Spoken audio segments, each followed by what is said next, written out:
boxing sendiri seperti apa sih? Bahkan melawan sekaligus 3 orang. Ya yang pasti kemarin sejauh ini kita udah latihan terus kan, latihan apa lari, mukul, apa semua dan lain-lain lah. Kita udah latihan lebih jauh, tes fisik juga. Pengen aja membuat suatu terobosan gitu loh. Tapi saya ngobrol dulu, pelatih panggil pertama, Pik berani nggak kata Prestis nih, kata Mas Rudi lawan Rasman kata dia. Terus kalau enggak saya kasih 3 nama nih. Ini kata Pak Rudi nih, dikasih 3 nama. Ada Rasman, Bang Rasman, ada Pak Dodi, sama Lotrangga. Saya suruh pilih satu di antara itu. Gitu. Terus saya bilang, ya maaf ya, maksudnya kalau kita ngukur kita ya udah pasti tumbang nih. Walaupun semuanya bagaimana, saya langsung jawab Pak Rudi, coba Pak konfirmasi ke federasi tinjunya, boleh nggak tinju kalau 1 lawan 3 gitu. Saya bilang 3-3-nya aja sekalian deh, semuanya maju. Nah dikonfirmasi ke federasi karena ini exhibition, terus juga bukan terlibat profesional, ada. Nah terus tenisnya bagaimana? Nah ini yang lagi formulasinya dibicarakan sama federasi tinjunya. Dari ketiganya mana kira-kira tensi yang bakal paling panas yang mana sih? Sama siapa? Kalau dari poster tubuh, jujur ya, maksudnya pas ya Pak Dodi saya nggak tahu lah dendam apa. Saya waktu sama Raffi pernah bilang nantang. Habis di situ semua gladiator ya ini saya lah, tim-tim semuanya di situ, fans-fansnya si gladiator. Nah, dia selalu bilang hajar Pak Dodi gitu, semuanya orang gitu loh di situ. Nah, akhirnya saya sama Raffi nantangin tuh Pak Dodi kalau nonton nih, ayo mau tinju sama saya gitu-gitu. Saya lebih kepada ke situ aja sebenarnya. Tapi kalau dari poster tubuh dan ya Rasman juga kayak Riddick Bowe ya, gitu. Kuat gitu. Lehernya beton juga kan.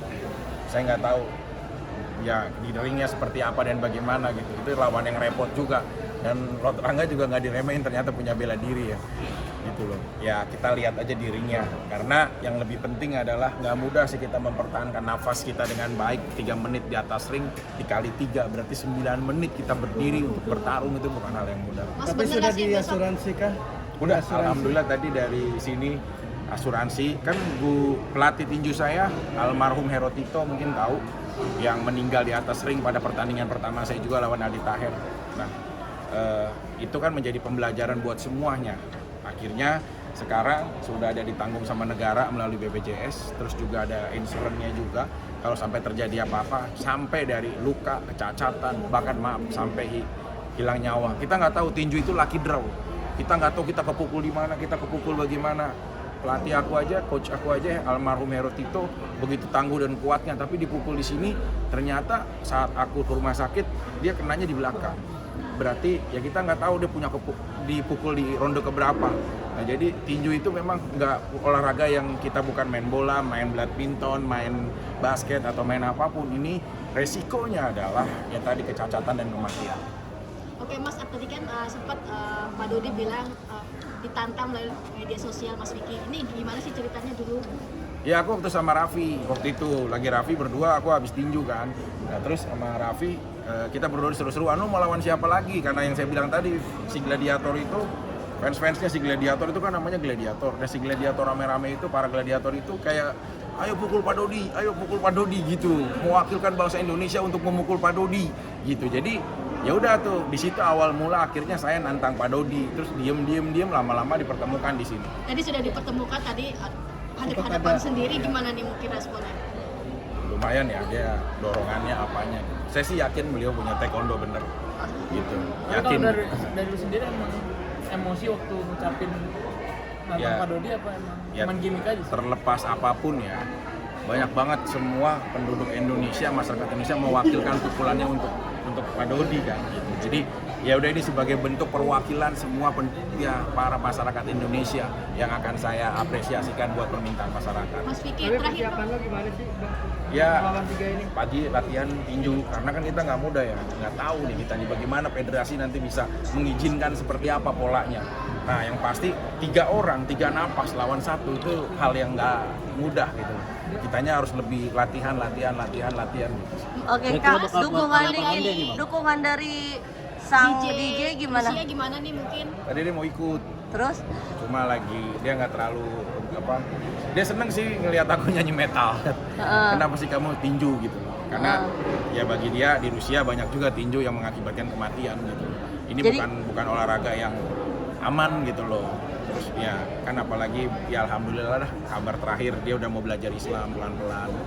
Jadi mau minta ditemuin sama Ustadz untuk bisa mengenal Islam lebih jauh gitu kan. Dia sendiri aku nggak ya berkeyakinan Rusia tahu lah ya. Gitu. Terus dia pelan-pelan bergeser untuk kayak lebih mau serius gitu-gitu. Terus kayak mengkhawatirkan kondisinya aja sebenarnya. Sempat panik dong ya kak? Dia berarti ketika dengar kakak mau Ya dan bertanding. dia salah satu yang gak setuju. Saya tuh suka kamu bukan karena Vicky Prasetyo kamu ya di artis Indonesia atau apa, saya suka karena kamu nyanyi metal sama kudeta. Udah itu aja. Ini sekarang malah tinju-tinju gitu. Kalau sampai terjadi apa-apa di ring bagaimana gitu. Mas Kenapa Bim, sih bang timnas jadi sekarang udah lebih sejauh milih mana ke sih Kak? Eropa gitu bang dari yang sebelumnya gitu yang lokal? Ya karena memang udah komunikasi baik ya, bahkan kita juga bisa memilih komunikasinya baik, terus bahkan kita sempet apa ya, ini ya video call sama ibunya Aliona, sempet video call sama ini ibunya Aliona, aku cari Oke. ya. Berarti sudah intens dong Mas sama keluarga. Iya sama, aku coba ya cari ya. Aku ada sempat ya komunikasi gitu. Tapi nanti ada rencana untuk kalau pas pertandingan ngajak nonton. Ya dia harus ikut sih. Gak apa-apa dia biar dia tahu kita sampai berdarah-darah seperti ini. Udah berapa bulan sih Mas Oh Vicky? udah di apa? Sorry. Udah hilang. Hubungannya udah berapa bulan sih sama Seserius cewek apa Rusia Mas? itu? Udah 6 bulan kan? 6 bulan. Seserius apa? Udah jalan 7 bulan. Seserius apa dengan yang ini? Udah capek lah kegagalan yang aku jalanin gitu. Terus kalau mungkin ya perbedaan bukan compare orang ter orangnya ya. Dia tuh kayak nggak pernah ribet lah gitu.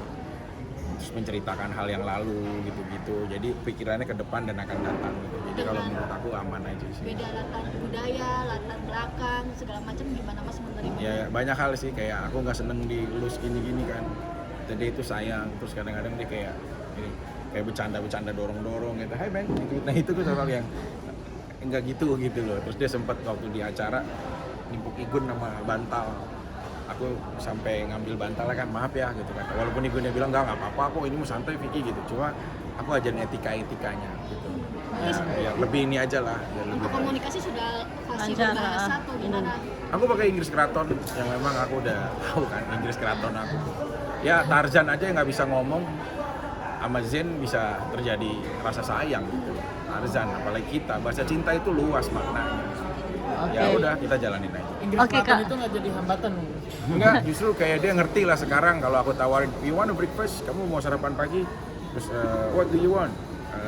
Aku kasih dia misalkan kamu mau apaan? Terus aku kasih dia this broken rice misalkan. Aku ini bubur ayam, maksud aku broken rice.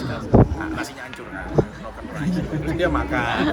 Terus kalau dia lapar siang gitu, I'm hungry baby, I want need to eat gitu. Aku lapar nih, aku pengen makan. Oke, I bring you eat for the best food Indonesia. What? Kata dia, apa itu? Saya kasih, this chicken smackdown. Wah, chicken smackdown apa? Ayam geprek gitu. Maksudnya ya banyak-banyak lah yang dia seneng juga akhirnya gitu loh.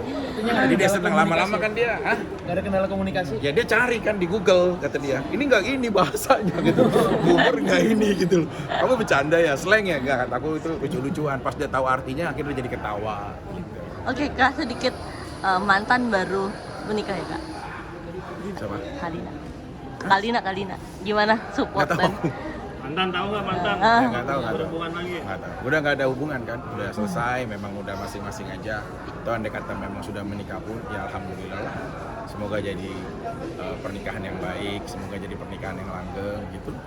Balik lagi, Bang, ada mantan. rencana mau ke Rusia dengan kondisi yang lagi Ya, kurang kalau nyaman. Rusia, dia tuh lagi kondisi kurang baik ya, karena sepupunya dia ada di Ukraina, sepupu adik mamanya ada di Ukraina, sementara dia ada di Rusia, dan sekarang dua negara itu lagi perang saling saling serang kan.